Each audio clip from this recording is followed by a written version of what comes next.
Hello everyone, मैं आपका host और दोस्त आकाश ऑल इंडिया स्टूडेंट्स कम्युनिटी में आप सभी का स्वागत करता हूं।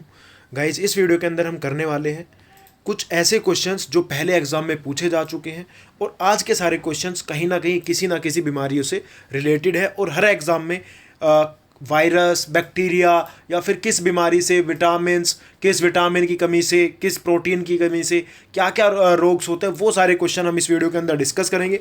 चलो स्टार्ट करते हैं क्वेश्चन नंबर 1 से। आपको क्या करना है, अगर आपको किसी भी क्वेश्चन का जवाब पता है तो साथ के साथ कमेंट करते हुए चलिएगा। पहला क्वेश्चन हमारा, जीका वायरस का वाहक कौन सा मच्छर है? तो 4 ऑप्शन आप लोगों के सामने है, विद इन 3 सेकेंड्स जवाब दीजिए। जीका वायरस का वाहक कौन सा मच्छर है? तो जीका वायरस को एक जगह से दूसरी जगह पर कौन लेकर जाता है, ये यहाँ पर पूछा गया है। जीका वायरस को कौन फैलाता है? तो करेक्ट आंसर होगा एडीज मच्छर। तो करेक्ट आंसर क्या होगा? 2। जो लोग 2 बोल रहे थे उनका सभी का सही जवाब है। जीका वायरस जो है एक फ्लेविवरिडी का एक सदस्य है और यह वायरस दिन के समय में सक्रिय है। दिन के समय में जो सक्रिय मच्छर होते हैं एडीज मच्छर, जैसे इजिप्टी और एल्बोपिक्टस। एडीज के होते हैं मच्छर, एडीज के, जैसे ए इजिप्टी और ए एल्बोपिक्टस के द्वारा ये फैलाया जाता है। तो कौन? Zika virus. तो करेक्ट आंसर होगा एडीज। क्वेश्चन नंबर 2 पर आते हैं। डोट्स नामक इलाज किस बीमारी के लिए किया जाता है? पोलियो, एड्स, हेपेटाइटिस या क्षय रोग? बताइए इसका सही जवाब क्या होगा? तो डोट्स नामक जो इलाज किया जाता है ये किया जाता है क्षय रोग। आपको याद होगा क्षय रोग किसे बोलते हैं? टीबी को, ट्यूबरक्लोसिस। तो क्षय रोग के लिए हम डोट्स नामक इलाज करते हैं। नेक्स्ट क्वेश्चन पर आते हैं। इबोला शब्द से आप क्या समझते हैं? काफ़ी फेमस रहा है इबोला वर्ड, इससे आप क्या समझते हैं? पश्चिमी अफ्रीका में एक विषाणु रोग प्रकोप, बांग्लादेश में एक विषाणु रोग प्रकोप, ISIS द्वारा विनाश किया गया सीरिया का एक शहर, या कोई भी विकल्प सही नहीं है। जवाब दीजिए, इबोला वायरस क्या है? तो इबोला वायरस जो है वो है पश्चिमी अफ्रीका में एक विषाणु रोग प्रकोप। जो अन्य इसमें क्या होता है, अब तक की सबसे बड़ी इबोला महामारी जो है ये पश्चिम अफ्रीका में आरंभ हुई थी, जो दिसंबर 2013 से जनवरी 2016 तक रही और इबोला के लगभग 28,616 मामले आए थे, जिसके अंदर 11,310 लोगों की मौत हुई थी। तो इबोला अब तक की सबसे बड़ी महामारी माना जाता है इबोला वायरस को। नेक्स्ट क्वेश्चन पर आते हैं। एड्स का विषाणु किसकी वृद्धि को प्रभावित करता है? हीमोग्लोबिन, रक्त में आरबीसी, रक्त में टी कोशिका, या डी मस्तिष्क में ग्रे कोशिका? जवाब दीजिए क्या होगा इसका सही जवाब? तो हमारा इसका जो सही जवाब होगा, जो एड्स का विषाणु है वो किसकी वृद्धि को प्रभावित कर देता है? तो करेक्ट आंसर होगा टी कोशिका को। रक्त में जो टी कोशिका है उसकी वृद्धि को ये रोक देता है। तो करेक्ट आंसर होगा 3rd। नेक्स्ट क्वेश्चन पर आते हैं। श्वेत प्लेग को आमतौर पर किस नाम से जाना जाता है? श्वेत प्लेग, व्हाइट फीवर को आमतौर पर किस नाम से जाना जाता है? जवाब दीजिए क्या होगा इसका सही जवाब? फटाफट कमेंट करके बताइए इसका सही जवाब क्या होगा। तो हमारा इसका जो सही जवाब होगा वो होगा क्षय रोग। क्या होगा? क्षय रोग। तो क्षय रोग के नाम से जाना जाता है श्वेत फीवर को। क्षय रोग को सफ़ेद मृत्यु या फिर महान सफ़ेद प्लेग के रूप में जाना जाता है और इसे हम ट्यूबरक्लोसिस के रूप में जानते हैं। तो करेक्ट आंसर होगा क्षय रोग। नेक्स्ट क्वेश्चन पर आते हैं। पेलाग्रा और स्कर्वी क्रमशः कौन से विटामिनों की कमी के कारण होते हैं? 4 ऑप्शन आप लोगों के सामने, जवाब दीजिए। आई होप आप लोगों ने जवाब पढ़ लिए होंगे, आप कमेंट्स कर रहे होंगे, लेकिन मैं आपको बता देता हूँ पेलाग्रा और स्कर्वी जो होते हैं इसमें सारे ही ऑप्शंस गलत है। ये होता है विटामिन B3 की कमी से, विटामिन B3 की कमी से। तो करेक्ट आंसर होगा विटामिन B3। नेक्स्ट क्वेश्चन पर आते हैं। नर मच्छर अपना भोजन कहाँ से ग्रहण करते हैं? आपको पता होगा जो मादा मच्छर है वो तो खून चूसती है, वही काटती है, लेकिन नर मच्छर, यहाँ पर पूछा गया है नर मच्छर अपना भोजन कहाँ से ग्रहण करते हैं? तो बताइए इसका करेक्ट आंसर क्या होगा? तो वो होगा पौधों के रस से। तो करेक्ट आंसर क्या होगा? पौधों के रस से। जो नर मच्छर जो है वो पौधों के रस से अपना खाना प्राप्त करते हैं।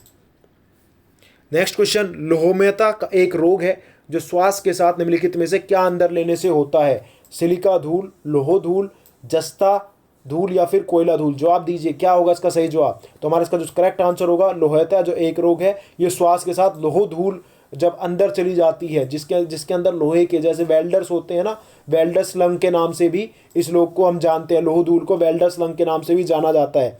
तो कहीं ना कहीं जो लोहे के पार्टिकल्स हैं जब हमारे शरीर में प्रवेश कर लेते हैं वो होता है लोह धूल। नेक्स्ट क्वेश्चन पर आते हैं। निम्नलिखित में से कौन से जीवाणु से पौधे में किरीट पिटिका रोग हो जाता है? जवाब दीजिए कौन से जीवाणु से पौधे में किरीट पिटिका रोग होता है?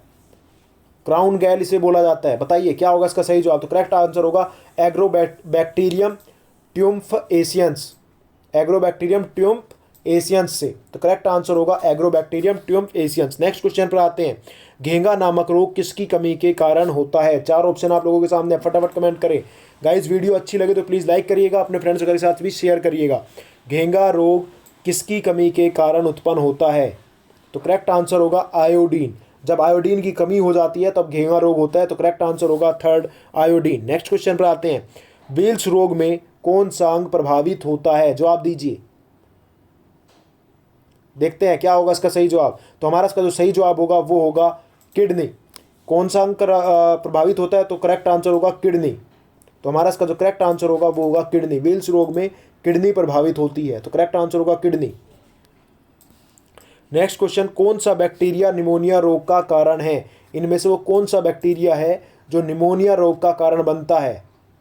फटाफट जवाब दीजिए क्या होगा इसका सही जवाब। तो करेक्ट आंसर होगा कोकाई। कोकाई जो है ये निमोनिया रोग का कारण है। नेक्स्ट क्वेश्चन, वायु प्रदूषण सूचक के रूप में निम्नलिखित में से कौन सा काम आता है।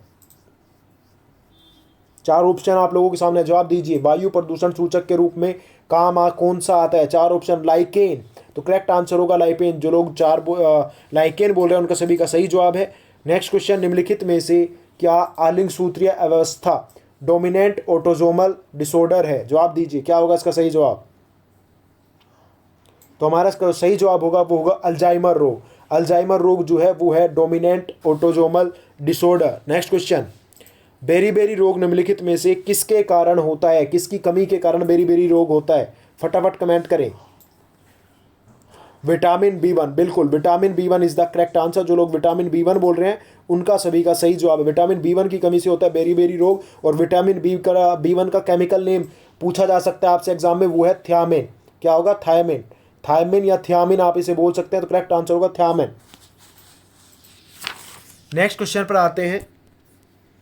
निम्नलिखित में से किसके कारण स्वाइन फ्लू होता है। 4 ऑप्शन आप लोगों के सामने है। स्वाइन फ्लू किसके कारण होता है। जवाब दीजिए। बैक्टीरिया, फंजाई, टेपवर्म या वायरस। करेक्ट आंसर क्या होगा। तो करेक्ट आंसर होगा जो स्वाइन फ्लू रोग होता है वो एक वायरस रोग है, विषाणु रोग है। तो करेक्ट आंसर। नेक्स्ट क्वेश्चन, जवाब दीजिए। रिंगवॉर्म नामक बीमारी, रिंगवॉर्म जिसे दाद भी बोलते हैं, किसके कारण होती है। डर्मेटोफाइटोसिस के नाम से भी इसे जाना जाता है। रिंगवॉर्म को हम डर्मेटोफाइटोसिस के नाम से भी जानते हैं या टिनिया के नाम से भी जानते हैं। टिनिया भी पूछा जा सकता है। डर्मेटोफाइटोसिस आपसे पूछा जा सकता है रिंगवॉर्म की जगह। तो करेक्ट आंसर क्या होगा। करेक्ट आंसर होगा कवक। कवक की वजह से होता है। तो करेक्ट आंसर होगा कवक। नेक्स्ट क्वेश्चन, निम्नलिखित खाद्य पदार्थों में से कौन सा एथलीटों को त्वरित ऊर्जा देता है। एकदम से जो ऊर्जा भर देता है एथलीट्स के अंदर, वो कौन सा है। चीज़, ग्लूकोज, घी या विटामिन। जवाब दीजिए। तो करेक्ट आंसर होगा ग्लूकोज। बिल्कुल glucose is the correct answer.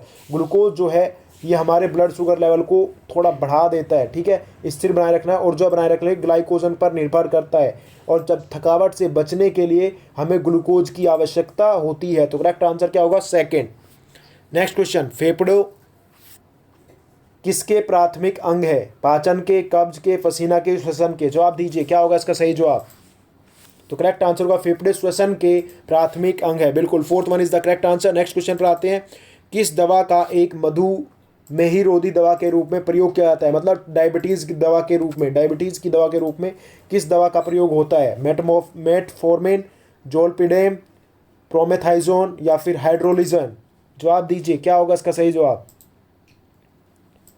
तो मेटफॉर्मिन जो है ये एक ओरल दवा है। क्या है, ओरल दवा। ओरल दवा का क्या अर्थ है, जो ड्रॉप्स के द्वारा ली जाती है, जो ब्लड शुगर लेवल को नियंत्रित करने में सहायक है। तो करेक्ट आंसर होगा 1। नेक्स्ट क्वेश्चन पर आते हैं। हमारे शरीर में ग्लूकोज का संचय किस रूप में किया जाता है। इंसुलिन, ग्लूकोज, ग्लाइकोजन या वसा। जवाब दीजिए क्या होगा इसका सही जवाब। तो करेक्ट आंसर होगा हमारे शरीर में ग्लूकोज का संचय होता है वो होता है ग्लाइकोजन के रूप में।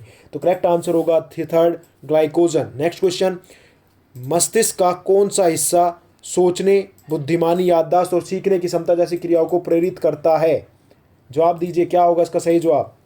तो करेक्ट आंसर होगा हमारा इसका सेरिब्रम। तो करेक्ट आंसर क्या होगा, सेरिब्रम जो है मस्तिष्क को सोचने, बुद्धिमानी और याददाश्त और सीखने की क्षमताओं को प्रेरित करता है। नेक्स्ट क्वेश्चन, निम्नलिखित में से किसे मानव शरीर की जैव रसायन प्रयोगशाला भी कहा जाता है? जवाब दीजिए, क्या होगा इसका सही जवाब? निम्नलिखित में से किसे मानव शरीर की जैव रसायन प्रयोगशाला भी कहा जाता है?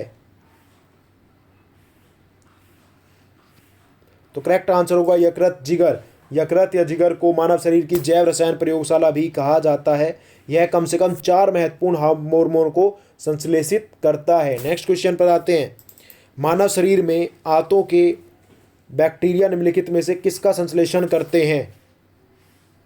मानव शरीर में आंतों के बैक्टीरिया निम्नलिखित में से किसका संश्लेषण करते हैं? तो करेक्ट आंसर होगा विटामिन के का। तो जो लोग 1 बोल रहे हैं उनका सभी का सही जवाब है। तो गाइज ये थे आज के हमारे कुछ इंपॉर्टेंट करंट अफेयर्स, डिसीजेज और उनसे होने वाले रोग, किसको कौन सा रोग किस वजह से होता है, ये सारी चीज़ें मैंने इस वीडियो के अंदर बताई, जो आपके आने वाले एग्जाम्स के लिए बहुत ज़्यादा इंपॉर्टेंट है।